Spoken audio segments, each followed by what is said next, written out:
नमस्कार। आज हम एक ऐसे शब्द के बारे में बात करेंगे जो सुनने में भले ही पुराना लगे, लेकिन असल में आज भी हमारी दुनिया को चला रहा है। और वो शब्द है चार्टर। ये क्या है और ये हमारी जिंदगी पर कैसे असर डालता है, चलिए पता करते हैं। अच्छा, एक सवाल है। मैग्ना कार्टा, कोई बड़ी यूनिवर्सिटी और जिस शहर में हम रहते हैं, इन सब में कॉमन क्या है? सुनने में पहेली लगती है ना?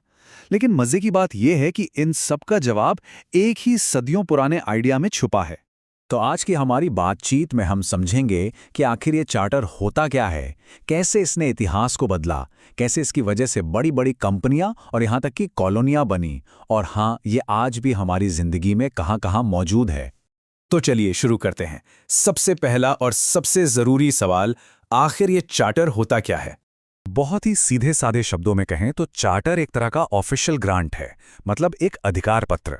सोचिए, कोई बड़ी अथॉरिटी जैसे कि एक राजा या सरकार किसी ग्रुप या इंसान को कुछ खास करने का अधिकार दे रही है, जैसे एक नया शहर बसाने का या कोई कंपनी चलाने का। तो ये जो अधिकार मिलता है ना, यही है चार्टर। और एक मजेदार बात, ये जो शब्द है चार्टर, पता है कहां से आया है? ये आया है ग्रीक शब्द खार्तेस से, जिसका मतलब होता था पेपायरस की एक परत। सोचिए, कितने बड़े बड़े आइडियाज, कितने बड़े बदलाव, सब एक कागज के टुकड़े से शुरू हुए थे।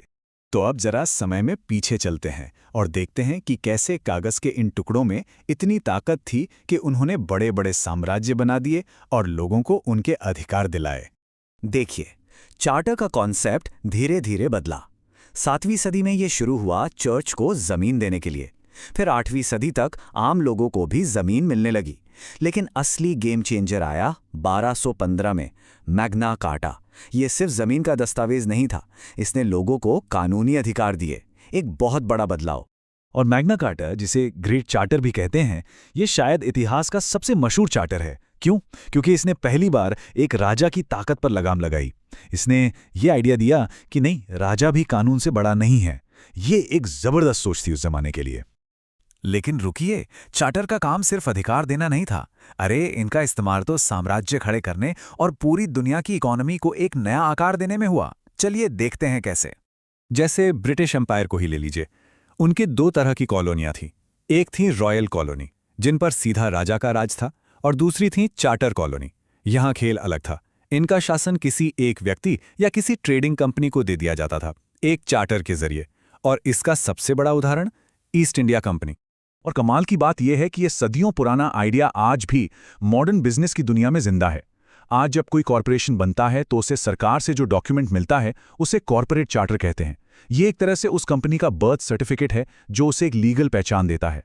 अब कई लोगों को लग सकता है कि भाई ये चार्टर वार्टर तो इतिहास की बातें हैं, लेकिन सच तो ये है कि ये कॉन्सेप्ट आज भी हमारी रोज की जिंदगी में बैकग्राउंड में चुपचाप अपना काम कर रहा है। सोचकर देखिए, शहर और कस्बे, वो एक म्युनिसिपल चार्टर की वजह से ही तो हैं। यूनिवर्सिटीज, उन्हें भी एक चार्टर के तहत बनाया जाता है। यहां तक कि रेड क्रॉस जैसे बड़े बड़े संगठनों के पास भी एक चार्टर होता है, जो उनका मिशन, उनका मकसद तय करता है। तो देखा, ये तो हमारे चारों तरफ हैं। और हाँ, अगर कोई कॉर्पोरेट वर्ल्ड में है तो उसने प्रोजेक्ट चार्टर का नाम जरूर सुना होगा। यह भी असल में एक छोटा सा मॉडर्न चार्टर ही है। यह डॉक्यूमेंट किसी प्रोजेक्ट को ऑफिशियली शुरू करता है, बताता है कि किसकी क्या जिम्मेदारी होगी, और प्रोजेक्ट मैनेजर को अपनी टीम को लीड करने की अथॉरिटी देता है। तो इस पूरी बातचीत का निचोड़ क्या है? एक चार्टर असल में करता क्या है? चलिए फटाफट से इसके मेन पॉइंट्स देख लेते हैं। तो हमने क्या देखा? सबसे पहले, चार्टर अधिकार या पावर देता है। दूसरा, ये एक नई एंटिटी बनाता है, चाहे वो एक शहर हो, कंपनी हो या कोई प्रोजेक्ट। तीसरा, ये उस एंटिटी के मकसद, उसके नियम और जिम्मेदारियां तय करता है। और आखिर में ये पावर के रिश्ते को फॉर्मल बना देता है, मतलब ये साफ कर देता है कि बॉस कौन है। तो अब एक आखिरी सवाल, अगर किसी को किसी भी चीज के लिए एक चार्टर लिखने की ताकत मिल जाए तो वो क्या बनाएगा? कौन से नए अधिकार देगा या कैसा नया संगठन खड़ा करेगा? इस पर सोचिएगा जरूर।